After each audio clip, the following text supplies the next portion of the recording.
Hello everybody, and welcome back to HVAC training videos for another Friday night live stream. I hope you guys are doing fantastic out there. I feel like I should tell you. Many of you know from our Skilled Trade Up show this Wednesday night that everybody in my house has the coronavirus. And I got to tell you, it is a disease. It's COVID. Coronavirus disease. It's an interesting disease to witness because it is so varying in its severities. It's just insane. I've had a fever for 4 days, but in general, I feel relatively good. I mean, I worked in the yard today. Throughout this whole process, I haven't changed my habits pretty much at all as far as working at the house, which has been really nice. Unfortunately, my mother-in-law does have it as well. She actually tested positive. We had 2 people in the house actually do the test and test positive. So we're going to make sure and be praying and thinking about her because she is 81, and that's a tough road right there. But she's also a tough lady. I'm not worried about her. She's very tough. I'm sure she will scare the virus away, and it won't be a problem at all. So let's look at the chat, guys, for a second. We have Nicholas Campagno. Very cool. Old Handy Luke, what's up? Darth Schrader, our buddy Susie, Andy Patterson. Andy, it's good to see you. Andy actually emailed me, and I told him we did these shows on Friday night, and pop, here he is, so awesome. HVAC Residential Basics, that's Steve. We have Andy again. Let me go up here. Gary Gleisberg, make sure we don't miss anybody. It looks like everybody right there. So feel free to chat in the live chat right there. And if you have a question near the end of the show, or, you know, if we see it during the show, but it's kind of hard to see during the show, but toward the end, if you write them in all caps, David can answer them. I can answer it too, just the answer will be wrong, so David will answer it. We're going to be talking about combustion analysis. This is part 2. It's more of an introduction to combustion analysis. And I think a lot of guys, it's a subject that we're weak at in general as an industry. I think we can have some really good techs out there, but in this area, there's a lot of weakness. Before we go to David and before we go to the actual subject at hand, I want to tell just like a really quick story because I was sitting here. And hello, Duck Worker. I see you down there too, our buddy Billy. I was sitting here watching videos earlier on YouTube while I was getting ready for the show. And I saw a video by a guy that, 5 days ago, I didn't know who Don Gillis was. I think that's right. Don Gillis, I think is his name. And he works for Emerson. I didn't know he worked for Emerson. I didn't really know much about him. Frankly, I thought he was like a trade school teacher or something like that. That was the impression that I got, which I guess that's a good thing. He's a smart guy. So I was watching this video by him because I've never seen one of his videos, and I just learned about him, and I'm going to get him on this show as well. And it was about liquid injection, injecting liquid, and it looked like it was a really cold freezer application. I'm not sure specifically what it was, but he worked for Copeland, so it was a Copeland system. And it was talking about liquid injection. I learned a whole lot about it. He was talking about brazed plate heat exchangers and having this counterflow heat exchanger. I'm not going to go into it because I won't do it justice. You can look him up online. In fact, I will probably share the video after we're done here because it was really, really good. I learned a lot in a 9-minute span. Then at the end of the 9 minutes, this is why I'm telling the story here. I'm getting to this point right here. He goes, you guys ought to be listening to the Emerson podcast. I said, all right, well, that's a good idea. It works for Emerson. And he said, you also should be listening to HVAC Know-It-All. I was like, all right, he's going to be naming another podcast. And I started crossing my fingers.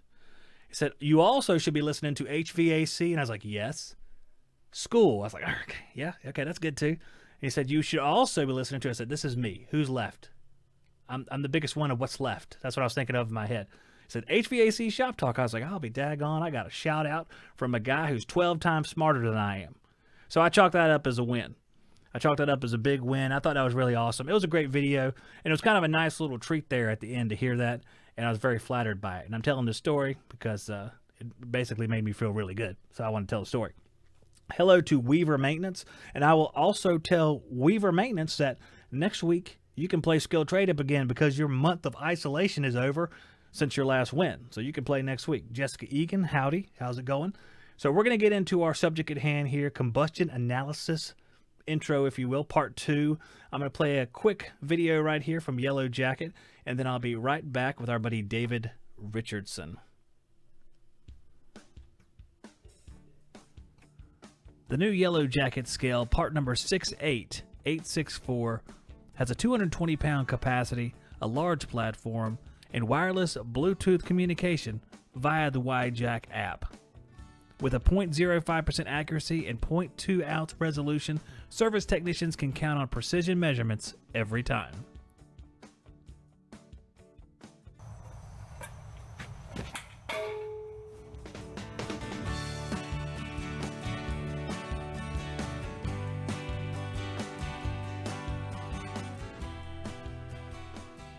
It's comedy every time right there. It's comedy every time. David, how's it going, man? Welcome back.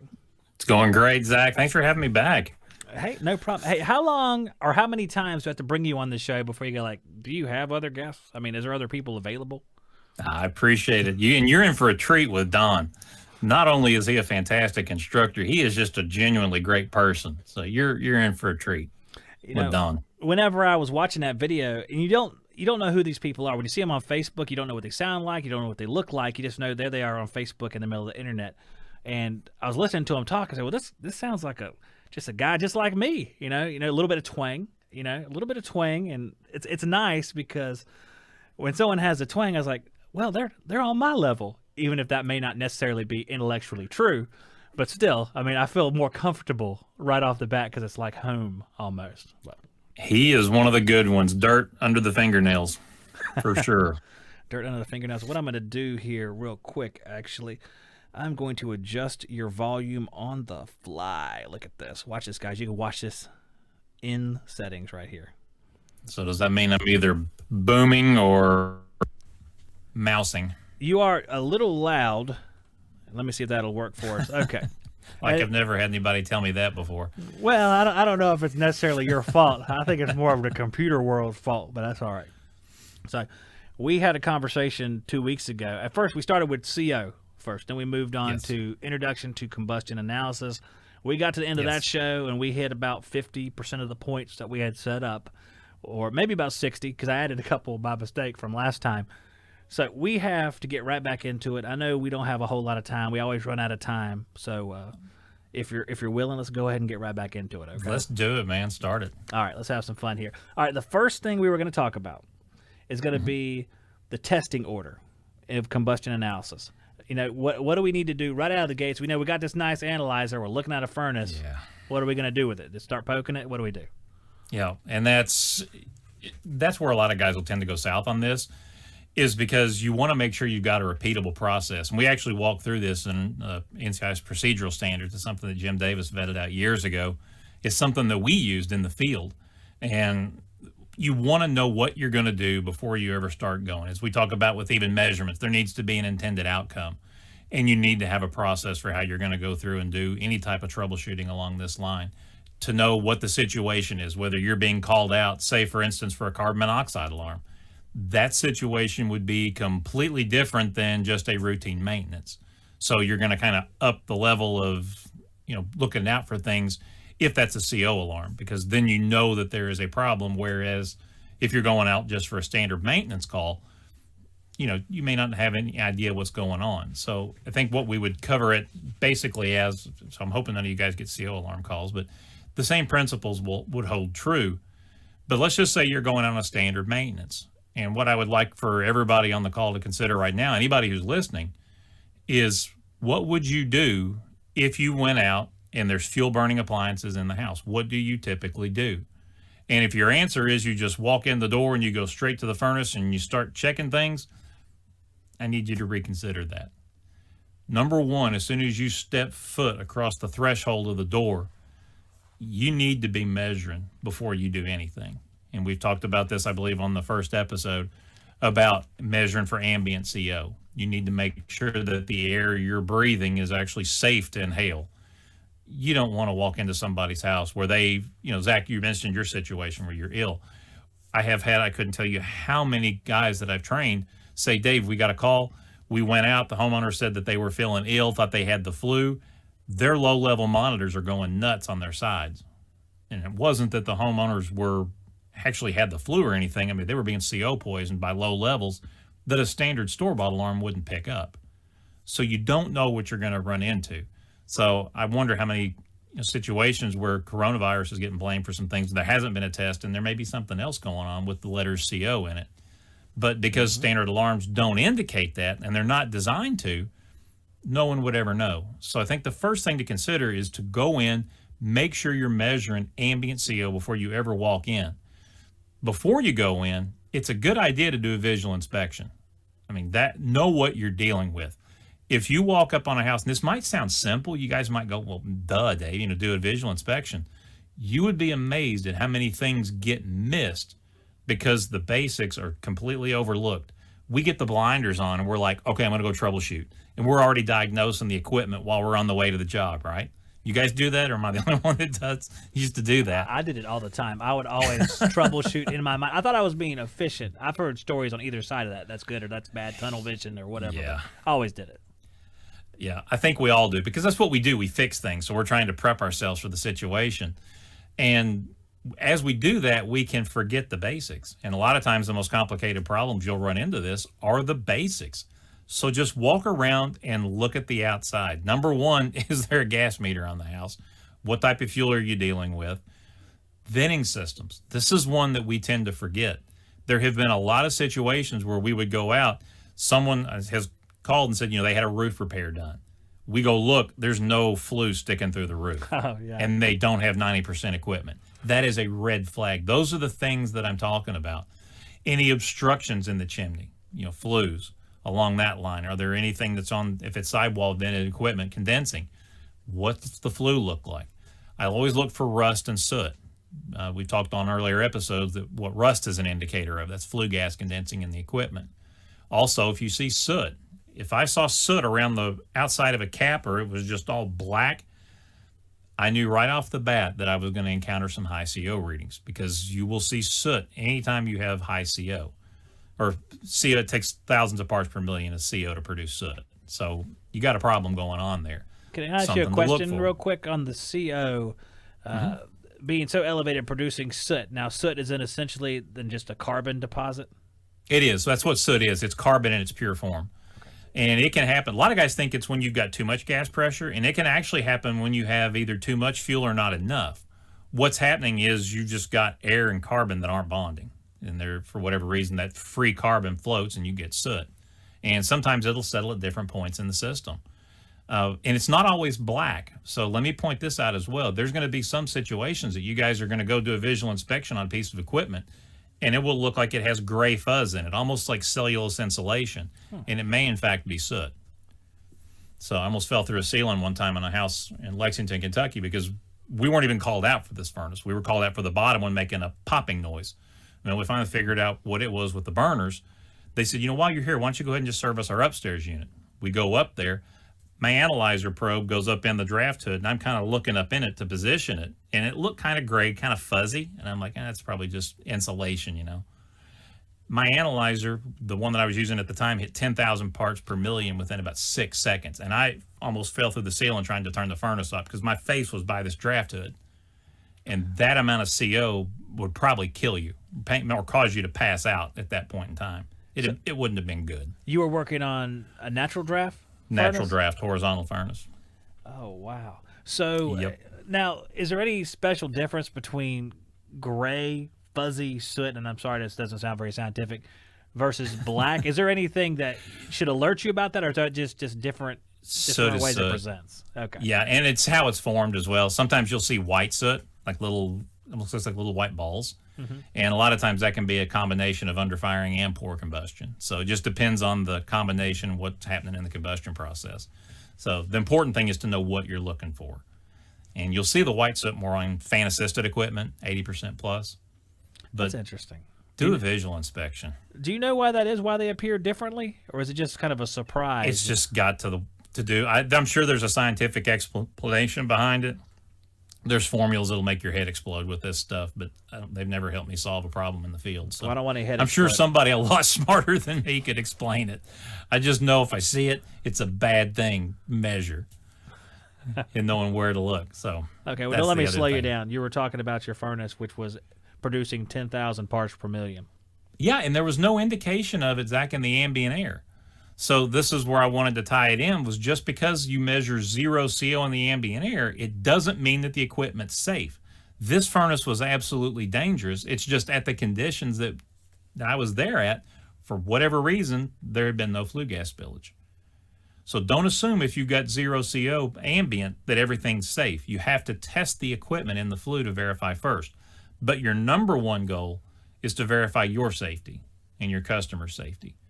So that happens by measuring. But before you ever go in, do a visual inspection, you'll see things just by doing that inspection. And I know all you guys are probably going, yeah, we've caught all kinds of stuff just by doing a visual inspection. Once you're inside and you're measuring, you need to do a walkthrough. My buddy Vince DeFilippo calls this walking the ship. And what he does is you just go around. You see what type of fuel burning appliances are inside the house.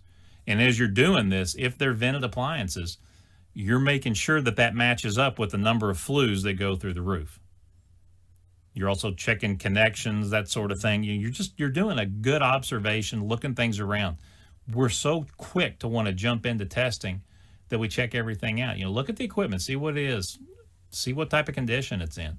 Go ahead, if you haven't got model numbers and serial numbers and all that stuff, take your basic information first. Testing is actually way on down the line. So you want to get that base first, know where you should be, make sure it's safe to be in the building, and then start to test. Now, when you go in, here's what you got to consider. What's been happening? And I always like to ask questions up front just to get a gauge on where that customer's at. If they have any concerns, any questions, anything along that line, they've been smelling anything, that sort of stuff. Standard questions that we typically use. But as you go in and you start getting into the equipment itself, you need to know the process for actually going through the equipment after you've gone through and done the visual inspections. You've done your ambient checks. You're doing all those sorts of things, looking for any of the obvious things that you guys typically see out there. When you start to test, you always want to start with the smallest vented equipment first. Now, the general rule is you start small, and that's input-wise, not physical dimension size, but the smallest BTU input dimensions first. Start with it first. Start it up, test it, see how it's running. Get your combustion readings along that line. And remember, we don't take just one set of readings. We take 3 sets of readings during the run cycle. You also check light off and shut down because you're looking at the entire operation of the equipment. After that, you move to the next biggest piece of equipment. So in most residential applications that you guys are going to run into, it's typically going to go water heater, furnace, or water heater, boiler, however the equipment is. You're just going by input-wise. If the equipment is common vented, something that gets missed, and this is real easy to do, is to test each piece of equipment individually, but then fail to test them together. Because a lot of equipment, it'll work okay with just one or the other running. But as soon as you kick them on, the combined volume of flue gas going up that common vent, if that vent connector is undersized, it won't be able to handle it. And you'll actually see the readings start to become dangerous, start to take off. You'll actually see a drop in draft pressure if that happens. Let me ask you, since we're at a little stopping point right there, let me catch up with you with a couple questions.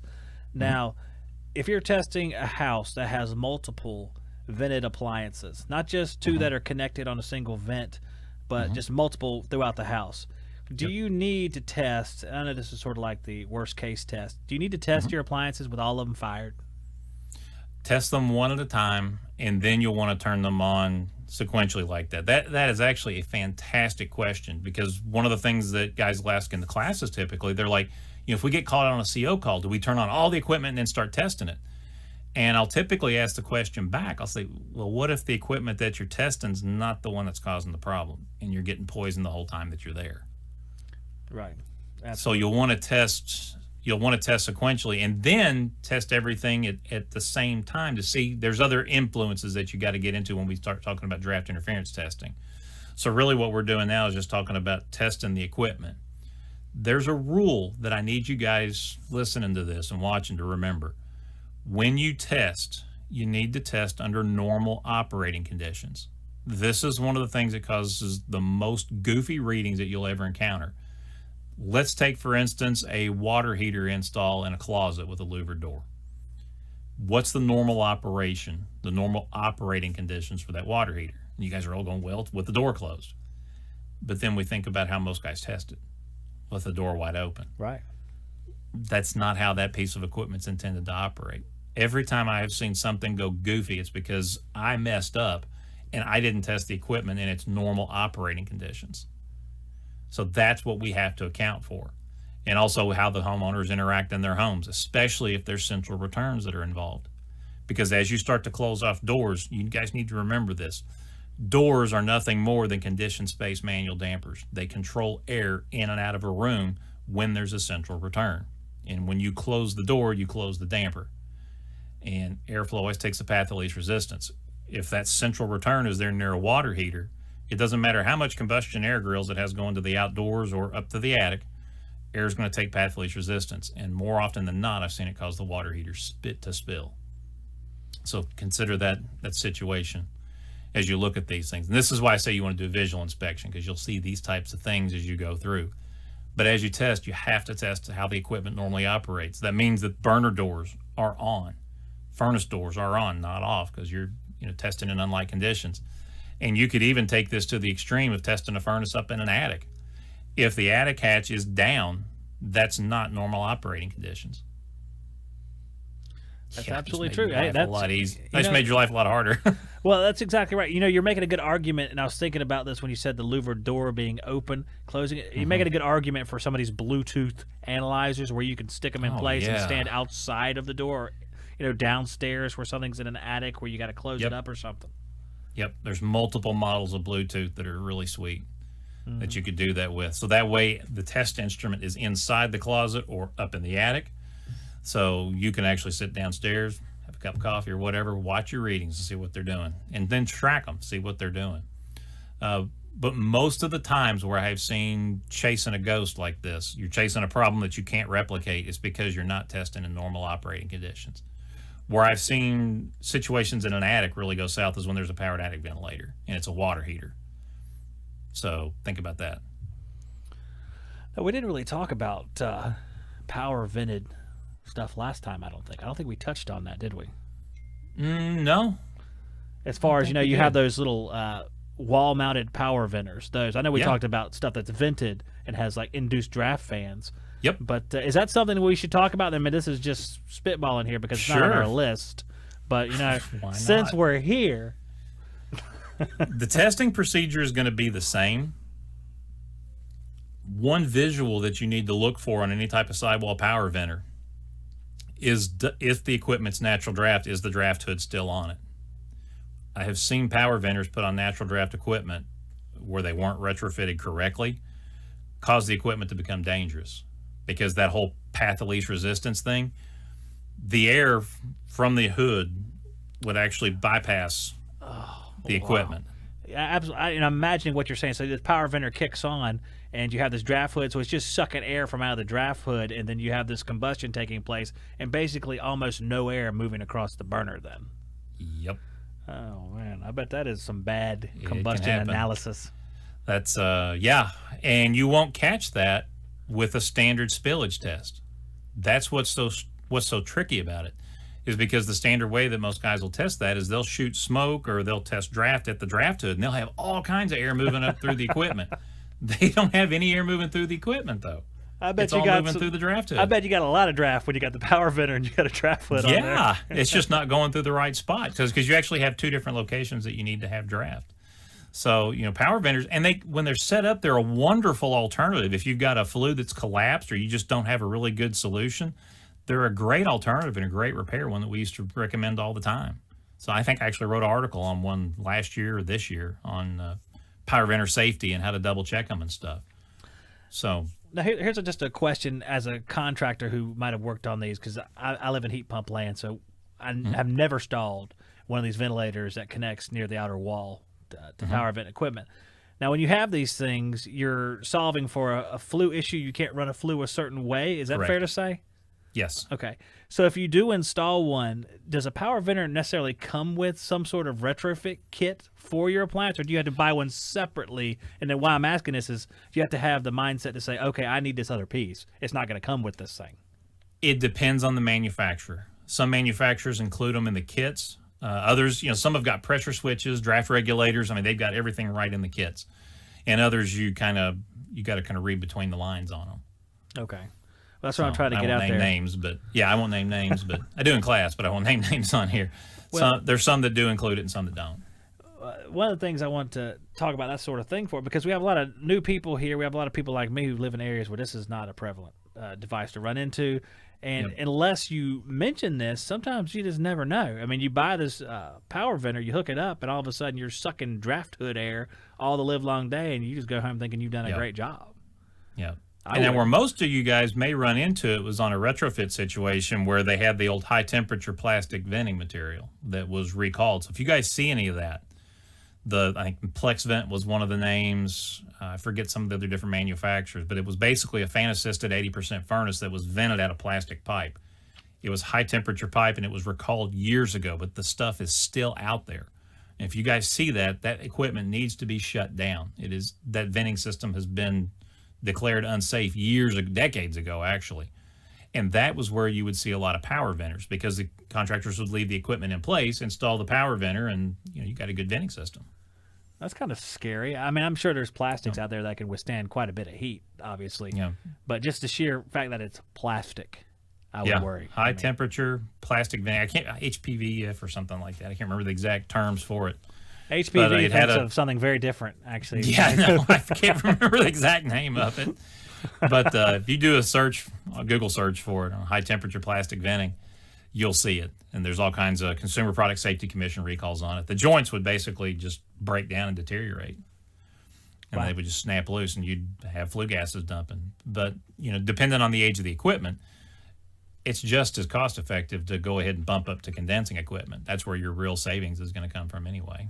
Because it's bound to be some relatively old stuff that you're working on if you're running into that particular vent. It's at least 20 years old. Yeah. So it's time to upgrade. It's time to upgrade and get rid of the plastic flue vent, which sounds ridiculous. So if you see that, 90%. Shut her down. Just like we talked about the brass range connectors. That's another visual thing that you're looking for. Absolutely. But those are the visual clues, the things that you're looking for, and signs of spillage, rust, that sort of thing. And which brings me to one point. We talked, getting into testing, we talked about testing the equipment. If you've done a visual inspection, you'll notice the condition of the equipment. And you guys may be wondering, should I clean the equipment before I test it, or, do it before and after, or what? And, you're watching the chat box there, Zach. It'd be interesting to see what the guys think, because I will share with you a situation that I'll call it a learning experience from when I did one of those, and it cost me dearly. What do you guys think? Would you test before or after you clean the equipment? All right, we're going to wait for some answers to roll in there. Interested to see what the guys think. Well, we'll keep going. I want to see what the guys think on that. Do you want to respond to a couple comments while we wait? Yeah. Let's see. Fix It HVAC, which is our buddy Georgie, says, what about bright red soot? Have you ever heard of bright red soot? Bright red. What type of I would like to know what type of equipment. I have not personally encountered that. And if I have, I may not know exactly what it was. And Bob Reddington has said Ultravent and Plexco, you think, is the name of that vent. Yes. I think Ultravent was the Hart and Cooley brand of it, if I remember right. Okay. I mean, I'm going back a long way. Your memory's better than mine, man. Excellent job. Bob, he's on the ball. Bob's on the ball here. We have some responses to your question. Do you test before, after? Weaver says both. Our our lady fan, Darth Schrader, says before, maybe. Not really giving in much on that one. Jessica says before and after. Nicholas says maybe before, and then change it to both. Okay, the bright red soot. That was a joke, I guess. Okay, I don't get the joke. I've never seen it. I don't. But okay, bright red flames. Bright red flame, yeah, absolutely. So people are saying before. No one's saying just after. Everybody's saying before and after, or before. So okay. I wish you guys had been with me about 15 years ago, because you would have saved me a furnace sale. So the answer is before and after. You test before, you get the customer involved, let them know what you have found, get their recommendations, let them know what you're finding. We saw, hey, it's full of rust. We'll clean it. And then we presented the options when it was still unsafe. It worked great until you guys touched it. Mm-hmm. That's a familiar tale. I had no comeback, guys. It cost me a furnace. Oh, that's incredible. So they're expensive. Yeah, because I couldn't prove it. So valuable learning lesson there for you guys. You test before, get the customer involved, let them know what you have found if you find something unsafe, and then let them know you can try to clean it and make it better. So you can't guarantee it at that point, depending on what it is, but you get them involved. You see a bunch of junk and everything laying in a furnace, you're saying just go ahead and make that test. Even if it's covered in rust, even if there's spiders crawling from burner to the sidewall of the furnace, make the test just to cover your rear. Test out. Okay. Yep. And make sure you're measuring ambient CO. What you don't want to do is, cause a situation to go south on you. Because if the ambient CO starts to go up, then you're shutting it down at that point. You got to make the customer aware of what's going on. Absolutely. So don't ever put yourself in harm's way as you're testing. Because you guys, you never know what you're going to find. But if you're testing, you're going to be a whole lot more apt to find some of these things. And, as we mentioned, testing in normal conditions, not normal conditions, sometimes that's a lot easier said than done. You test sequentially, you see what you've got, and you compare your actual measurements against what your test out readings are. And, hopefully you've made an improvement. Now, something that a lot of you guys may get called out on, as we talked about the process, is, what if I'm called out on a second opinion for a cracked heat exchanger, or somebody says that the equipment's unsafe? Combustion analysis is the perfect thing to plug in there. Because more than likely your competitor who went out there before that, they may have just done a visual inspection. They may have said, well, this looks funny, so we need to shut it down. And they have no measurements. So they are someone with an opinion. Where as soon as you pull out a combustion analyzer and you know how to interpret the readings, you're someone that's armed with facts. You'll blow somebody up with opinions out of the water because now you can back that up with the measurements that your test equipment's giving you. So be on the lookout if you get any second opinions, because sometimes people are just trying to sell furnaces, and it's a sad part of our industry, but it's there. So then ultimately it can make you the hero, and you may even be able to sell additional upgrades that somebody who condemned the furnace didn't even see that diagnostics and testing revealed. So is it possible to bring or this is opinion based, I guess. I know it's possible. Mm-hmm. Do you bring your customer a cracked heat exchanger confirmation if you're the second person through there, or diagnosis based only on combustion analysis without seeing the crack physically? If I want to be able to see it, I want to see it. I like visual. There's other testing methods out there that you can use. But if somebody's saying there's a crack, I want to know where. And then most importantly, I want to know why. What caused it? Was it an airflow issue? Was it a burner issue? What caused that heat exchanger to crack? Because if you just go in and replace a heat exchanger that's failed, the one that you put in there is going to fail right on top of it. It's not a matter of if, it's a matter of when. So take that into account as well. Any good technician will find out why a component failed. That's one cool thing about your audience is they're spending Friday nights with us, Zach. Man, this is pathetic, guys. I'm just kidding. No, that's awesome is what it is. Well, all right, let's say, okay, if you're condemning a heat exchanger and you're going to figure out, like I know these people, like you're saying, they want to figure it out. They want to have all the information. If you go up with half the information, that feeling of guilt and doubt, you want to remove that before you go up there. So during a combustion analysis, a complete combustion analysis, test in, test out, are you able to solve that problem typically? I mean, are you going to find your answer in that process from the data you receive? That's another opinion question. Do you think you're going to get it? Because I think you get it a lot of times. If you know what you're looking for, you will 9 times out of 10, you will find it. And sometimes the additional measurements, or what we've talked about on this show in past, is looking at the air side. Just sometimes a simple static pressure measurement and even using a fan chart to estimate airflow will let you know, am I close or not? So sometimes it's just a matter of filling in the blanks. That's another very misused, I won't say misused, it's really not used at all, is the flue temperature. Flue temperature is actually an excellent gauge of heat transfer if you've got a blower speed set just right. Now, a simple rule that we teach is whenever you've got the right blower speed, if the equipment's fired correctly, you'll have the lowest flue temperature with the best temperature rise. That typically is the point that you've maximized heat transfer for that piece of equipment. However, if you've got a really high flue temperature, you may be moving either not enough or too much air across the heat exchanger. So there's a sweet spot for heat transfer, and that flue temperature can tell you that when you know what ranges to look for. And that's just the same as like an evaporator coil or something. If you have Sure. air flow changes, then it's not going to absorb heat. It's going to absorb more heat than you would have thought. And the superheat's going to be high, much higher. That's interesting because, the way you describe that, it draws a really close parallel to the refrigeration circuit. It's kind Oh, of it neat. absolutely does. I never thought of it that way till just now. Oh, it's one of those moments you were talking about right there. It is. Look at And that. that's and there's times, I don't remember if I said it in the last episode or not, but that when you look at what combustion testing tells you, it really is a superheat and subcooling of the combustion process. You're right about that. It's kind of your eyes into that to see what's happening with CO and oxygen being your superheat and your subcooling, and of course then your temperatures on top of that. And your flue temp, just for those watching, would be your suction line temperature coming back. Yeah. Depending on how much heat was removed or kept or whatever it is, however much heat's escaping through the roof now. You got it. How much of that's being used? And one other question before you continue: is a return to supply temperature change standard in combustion analysis? Is that just part of the process every time? Yes. Okay. The way that we teach it is you want to take your temperature rise across the equipment always, and we teach to take airflow too. I mean, it's just those are really the big three. When you get them, getting your combustion readings, getting your airflow, and your temperature rise. Because once you've got those readings, I mean, you can do a lot with that. I mean, you can even estimate the rated out or the delivered output of the equipment. I just wrote something about how to do that in the ACHR News this past month. It's like 5 steps that you can take to measure the delivered capacity of a furnace.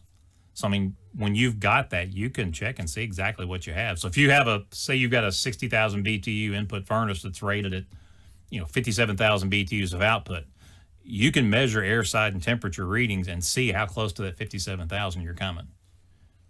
And the combustion readings are going to give you insight into why you may be close or not. So you start to see all these things start tying together. And we're talking sensible heat formula, just going kind of back through it. Okay. You got it. All right. Well, that's Just a good neat question. stuff you can do.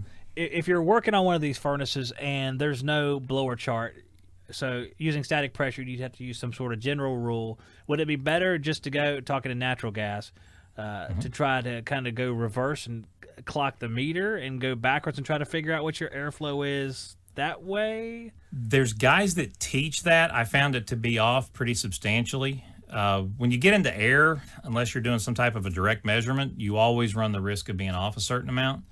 When you're trying to back it out of the input and you're assuming a certain percentage of output, that output actually has to happen in the first place. So I've seen it throw airflow off pretty big. That's why I like going typically to the fan charts or a duct traverse. If you've got a good area, that's always going to be the most accurate, some form of a duct traverse.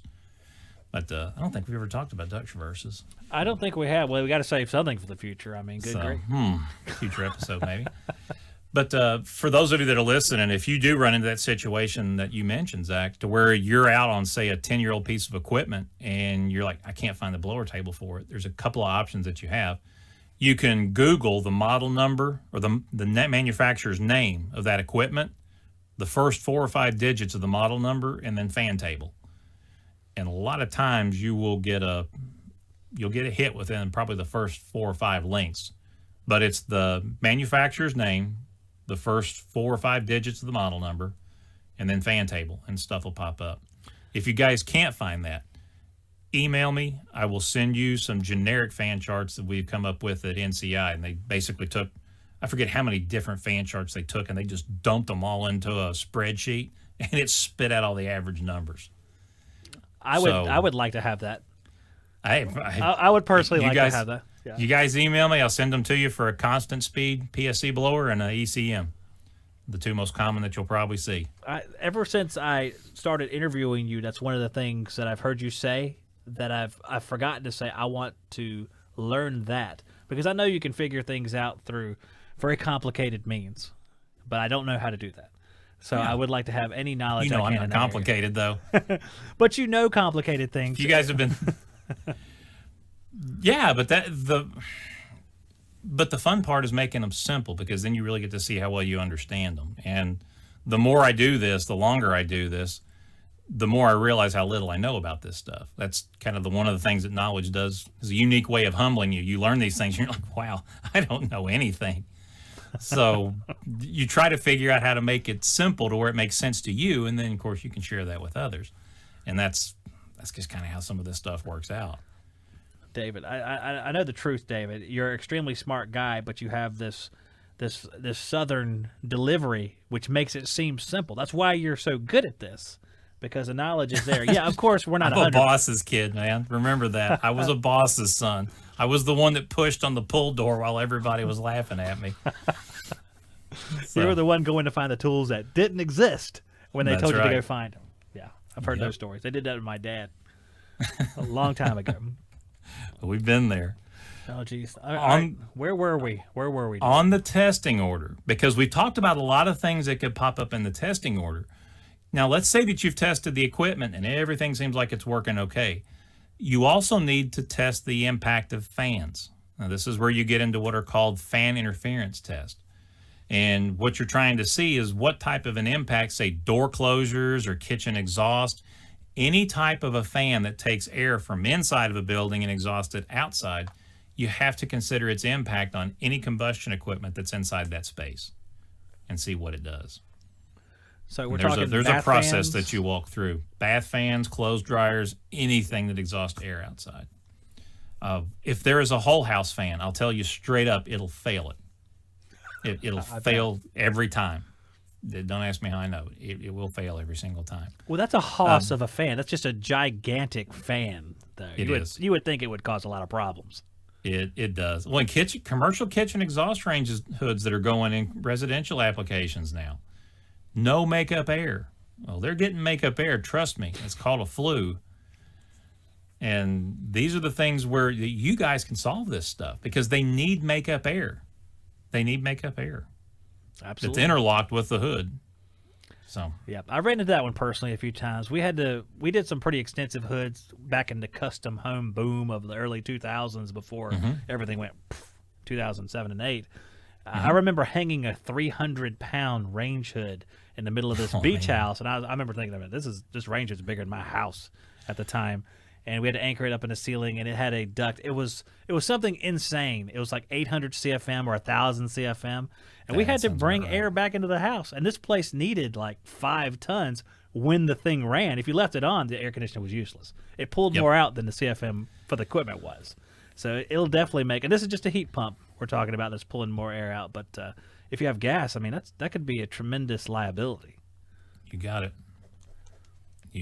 And then other times, you know, with gas, I teach you guys about gas and everything. We used to work on a ton of it. I have none of it in my own house. Everything, we're all electric in our house. But one of the things that you don't think about is, you know, all these cause and effect relationships that could happen when it comes to fans and such. But even in an all electric home, you still got to be aware of this kind of things, because I got an attached garage. So, you know, these are the things you got to kind of consider. Interesting. For sure. But you know, making sure that the fans aren't, any fan that's inside that building is not competing for combustion air. And I think we talked about some of the physics behind that before, stack effect, and you know how combustion air works and all that kind of stuff. But there's simple ways that you can make it work, and that you can also test it. So that's the cool thing, is it's not like this doom and gloom situation. You can fix everything that we're talking about once you know what to do. So it's not this, you know, well, woe is me situation. It's, oh, great, I can fix this now that I know what I'm looking for. Absolutely. You just need the education to do it. That's all. Or the be able to recognize it in the first place. Right. So is this a good time to switch over to our common mistakes discussion? Actually, that would be a great. Because if you're not measuring in the right spots, you're not measuring the right way, you're going to end up messing yourself up. And it really probably probably the number one that I see is not testing in the right spot. And if you're not testing before dilution air is added to the venting system and fuel-fired piece of equipment, you're testing in the wrong spot. So anything that's natural draft, that would be typically before the draft hood. Now, anything that's 80% or fan assisted, you're testing in the flue, typically about a foot away from the inducer. And, condensing equipment, you could test outside, but your temperature reading won't be that accurate, but you'll get good combustion readings. Let me see if I have one of our pictures still, because I loaded them back up. I want to put the natural draft furnace back up, because we have a lot of people out there, because they are not common anymore, because we're talking about 70% and 60% furnaces. Yep. So you don't see them a lot. So if you run into one, you're going to be wanting you need to know test what to do. Yeah, you're going to want to test up here in the flue area, just because that's what you're used to. But can you kind of describe that one more time, because we might hit somebody that missed that first shot? Yeah, so what you're seeing there, it shows the front panel of the furnace there at the bottom, and then it shows normal dilution air mixture. The probe actually has to be placed up inside there to where it's measuring the area that says flue gases from the burner. You want to pick up all the flue gases from the burner. You don't want to measure any of that dilution air mixture, because what that does is it dilutes the reading.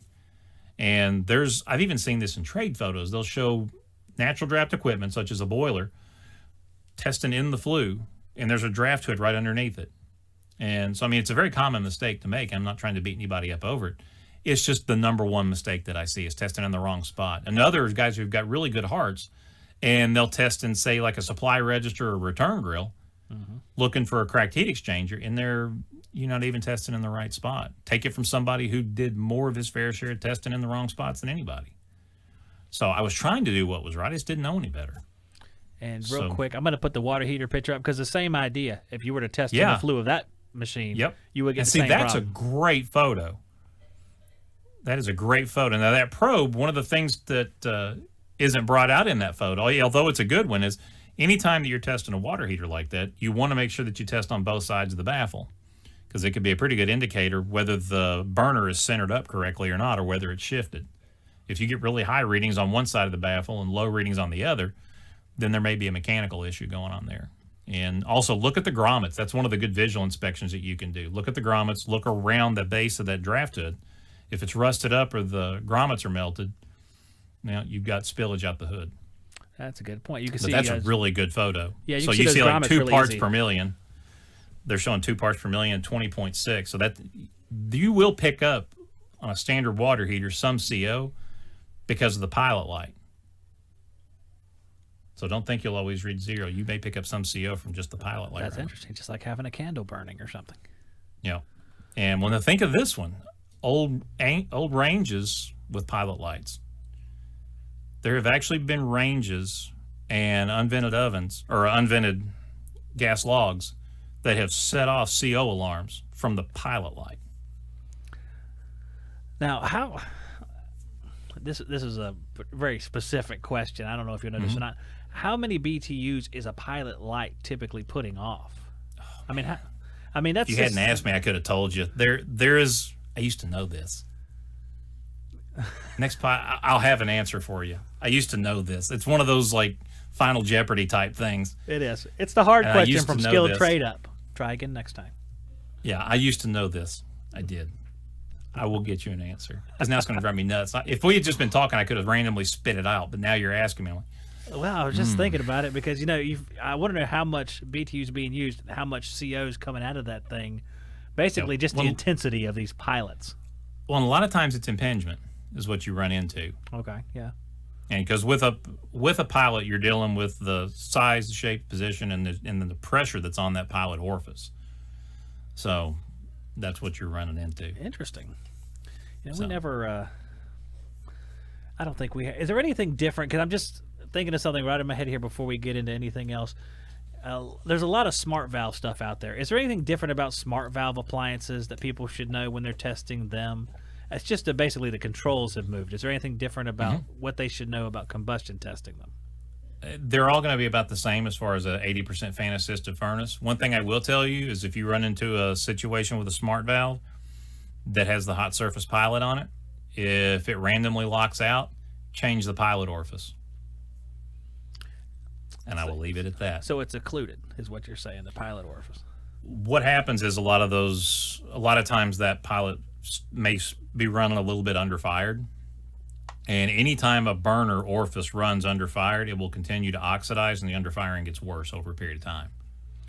Yeah, because it gets smaller and smaller and smaller until there Correct. just ain't none left, I guess. So you get into the middle of the winter, and you've got fuel changes, the pressure. There's a high demand if it's really cold.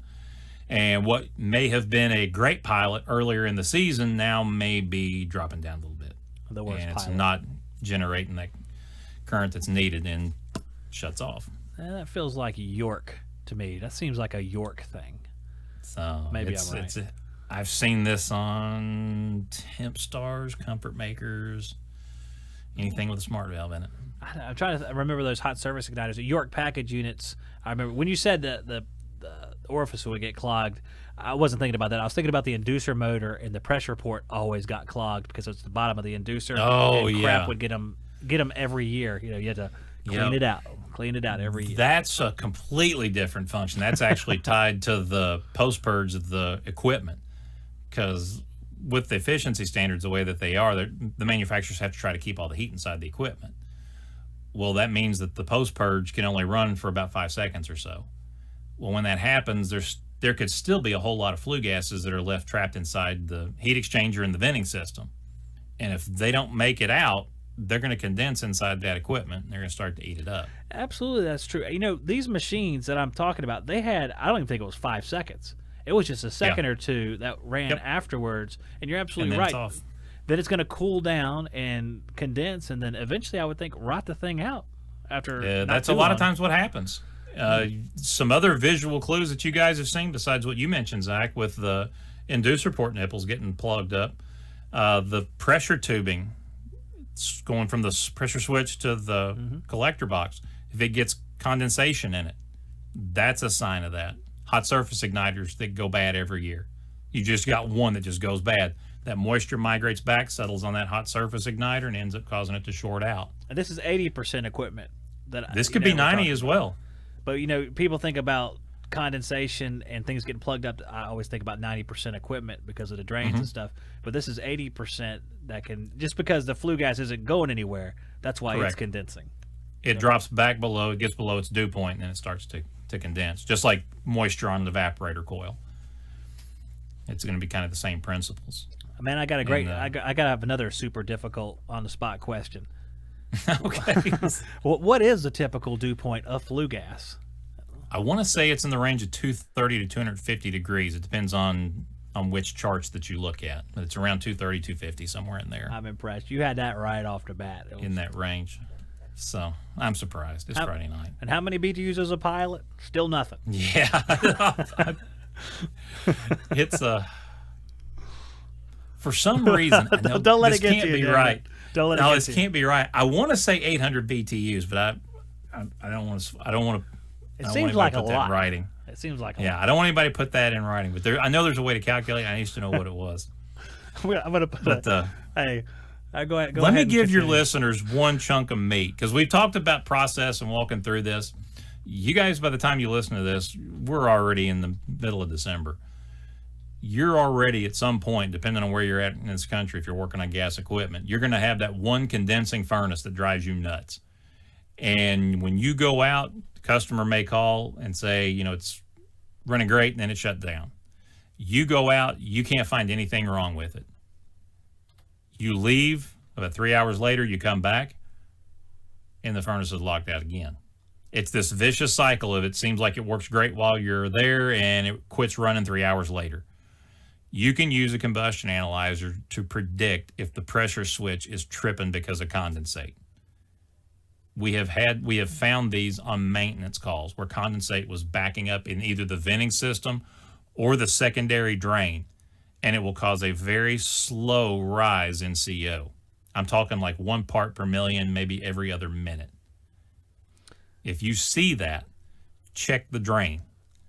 A condensing furnace should have water coming out the drain. If for some reason there's no condensate coming out the drain and you turn the power off to the equipment, don't just turn the power off, but actually break the W circuit. And all of a sudden a big flood of condensate comes out the drain line, that furnace will shut down on the coldest night of the year, and you're going to get a call back. because that condensate is slowly building up in either the venting system or the collector, the secondary. And then when the inducer shuts off, gravity takes over, all that condensate runs out. Ooh, that's a good tech tip. That's really good. So that I'll leave you guys with that one for good use of a combustion analyzer. Any of the tests that I talk about on Zack's show, you guys need to keep in mind it's not about making more work for you. It's about making your life easier. And that's what this does. But, I was talking to one of my buddies, Tersh, on a podcast the other day, Tersh Blissett, and he was talking to Brian Orr, and this information kind of circled around this area. But, doing a thorough job is one of the reasons why our businesses are successful, because people who don't do a thorough job don't find the things they need in order to have work to do. And it's not that you're creating something where there's nothing. You're just doing what you're supposed to do to begin with, which is find all the issues. Correct. And that's why a lot of the guys, they're like, what you guys teach at NCI, it's a niche. It's specialties. No, it's not. It's heating and air conditioning the way it should always been done. Doesn't that blow your mind, though? Is the trade is a specialty. You're an expert in this area, but we've turned into like this general purpose handyman sort of trade where we know we can add refrigerant and stuff, but when it comes to these particular things, we don't have the know-how anymore. We quit undervaluing our skill set. The manufacturers turned us into equipment repair people. Yeah. Big corporations, everybody. We talked about it before the show. All right. Since you dropped the mic. We got to use them, but I'm just saying, guys, focus on what makes you special. We're craftsmen. We need to make sure that we're acting like it. And, guys, this is one big step forward in showing why you're different, why you're better than your competition. Well, these guys and girls here tonight, they're already doing it. Basically, we're probably preaching to the choir, because if you are here tonight, you probably are trying to go that extra mile, because no one's getting paid by their boss to watch this show. No, unless there's some kind of deal going that I'm unaware of, which I'm not paying anybody. I just want to let y'all know that. Yeah. And I made this great banner I wanted to put on the screen here. Let me see if I can add the banner. Hold on, where's that? Oh, come on now. It ain't working. Here, let me do it. Oh, there it is. David says pilots are 800 BTUs. Fact check, please. Yeah, it'll be interesting to see. I'll find the answer. We'll get it. Fact check this statement, guys. The internet's so good at this. I don't know if they're going to catch this. I'm just kidding with you. That's such an obscure question. It's just one of those things that was on my mind, and I don't know how much use it is in life, but I'm sure that David will not rest until he figures it out anyway. You know me well, brother. So I can back off, and I don't have to research anything now, because I know David will do it for me. No, I'm just kidding. I'll be watching Don Gillis stuff after we're done here probably. I said, oh, that's liquid injection. So, all right, let's get to some of the stuff about you, man, how to contact you and stuff, because we're running up on our hour here, of course. I think we got to those 2 points somewhat. That's 2 points right there. We did it. We did it. I don't know if we got everything, but, we got a lot there. So, NCI, that's where David works, nationalcomfortinstitute.com, and that's the website right there. You can go, and what are the things that they can do at this website? Give us like the little website overall 1 minute story here, David, if you can. The one neat thing about it, you can keep track of our schedule, but there's also, if you register, there's all kinds of free downloads and goodies, and you go in there and get them, download them, use them. It's what they're there for. If there's something that you would like to see that isn't there, shoot me an email. I'll get it to you. But that's the biggest thing, is keeping up with our schedule. All of our training has gone online as of right now until things open back up. So, if you don't see me, here with Zack, then you're going to be watching me on a webinar type of setting where I'm doing live online training, actually through a camera. So, what we did was we took our live traditional training and we just moved it into a classroom setting. So it's like watching me on TV. As uncomfortable and painful as that probably is. Well, they're doing it right now. So but I'm actually moving that. So I'm not sitting in a chair. In our online training, it's not sitting in front of a chair talking to you. I mean, we're moving around, we're testing equipment, and we're doing all kinds of stuff. We've typically got a minimum of 4 cameras going. Oh, that's pretty cool. We actually switch. Yeah, I mean, we switch around, and it's not like what a lot of people think of, just traditional webinar. I mean, we're testing equipment, showing you how to do stuff, and just like we would in a live class. That's really, really cool. Okay, that's a good thing you said that, because people might have some preconceived notions on what a NCI webinar is currently because of the pandemic, and that's a good point. So you can get a little bit more information or at least view on equipment and testing process you might not have thought you were going to get. So Yeah, that is good. yeah. I'm not dressed like this. I'm I'm not wearing my riding shirt stuff. But he's dressed like this guy, probably right here. Yeah. Contact David. Email davidr@ncihvac.com. He is very receptive to getting emails, and he's always glad to help people. That is David from the past. If you email this thing, you will be getting present-day David. Yep. He's wiser, as indicated by the graying hair, which I have as well. So I can make that And the joke. Santa Claus beard. I got the Santa Claus beard. I can only make that joke because it's all gray down here. Mine doesn't show up as badly on the camera, but it's definitely all gray right there. David, I want to thank you again, man. It's been a great hour. I appreciate you having me back on, Zach. Absolutely. It's always a pleasure. And next time, from what I hear from someone very close to me, we're going to be talking about residential system performance. And that'll probably be, I don't know, January, February, maybe somewhere in there. Sounds good. Okay. Maybe consider this, guys. A lot of times we get stuck looking at the efficiency rating and the yellow labels on the equipment. What if you could create your own efficiency label and score the installed performance of an HVAC system, not only yours but your competition's? I like that. It seems like it gives you a lot of power. Because, you see those efficiency ratings, and they're ironclad. They're from the government. They descend from the heavens or whatever. And then you could actually perform that yourself. Nice confidence. Nice thing to be able to tell your customer. And to just data to have for your own. So day after day when you're testing your stuff, so all right, we're consistently above or below what I think we should be. Why is that happening? And then figure it out. Yep. I don't know. Well, if it's above, I'd be like, well, it's probably happening because I did this wrong. And I have had it come out wrong, and sometimes it was measurement errors, but I've had them higher. I've had them higher because it is SEER is seasonal, so sometimes it's higher than the number, sometimes it's lower. So I mean, it makes sense that you'll get that every now and then. And sometimes my numbers are, hey, if you put that probe too close to the cooling coil, you get a whole lot of cooling that you didn't even know you had. And I know. I've had that happen as well. I didn't know that for the longest time. I was like, that doesn't make any sense. Radiation is heat. People say radiation is not necessarily heat. And heat is just temperature. It doesn't really mean anything. It's relative. Yep. That's a story for line a of different sight. day. Yeah, story for a different day, out of sight, or out of line of sight. So, David, I want to thank you. I'm going to let you go, but I, again, appreciate it, and we'll be in contact real soon once again. Well, guys, thanks. Enjoy yourselves. Take care, David. I'll see you on the next one. Bye-bye. All right, that's our buddy David Richardson. That was really good. What a smart guy. Smart guy, so willing to come on the show. And for the month of December, I think, David, you've been our guest 50% of the time, which has been really fun. Really fun to have people that are willing to come onto the show and share their knowledge frequently, because, we ask a lot of people. I hound these people to no end, and oftentimes they will come on the show to shut me up. But David actually enjoys this stuff. How crazy is that? That's great. Okay. So let's hit a few more things. I'm going to take a quick break. I'll come back. There's a couple more things I want to tell you guys, talk about upcoming shows, go over some of our Christmas holiday schedule, and then let's see. Then, I think that's it. And then we'll just talk for a few minutes and we'll be out of here. The best forced air zoning controls in the HVAC industry come from EWC Controls. This includes the Workhorse BM Plus 3000 zone panel, 3 zones, multiple dip switches so you can customize the controls to your particular system install. Another workhorse of the system is the URD and ND dampers. These power open, power closed dampers are both reliable and long lasting. So for the entire life of your system, you won't be replacing your zoning components. And lastly, the innovative SBD2 static pressure bypass with the wireless NFC interface take this whole thing to a new level of precision and reliability, because you can set your system right there at your fingertips to the particular static pressure you need. No more guesswork, no more barometric arms. Go to EWC Controls Incorporated.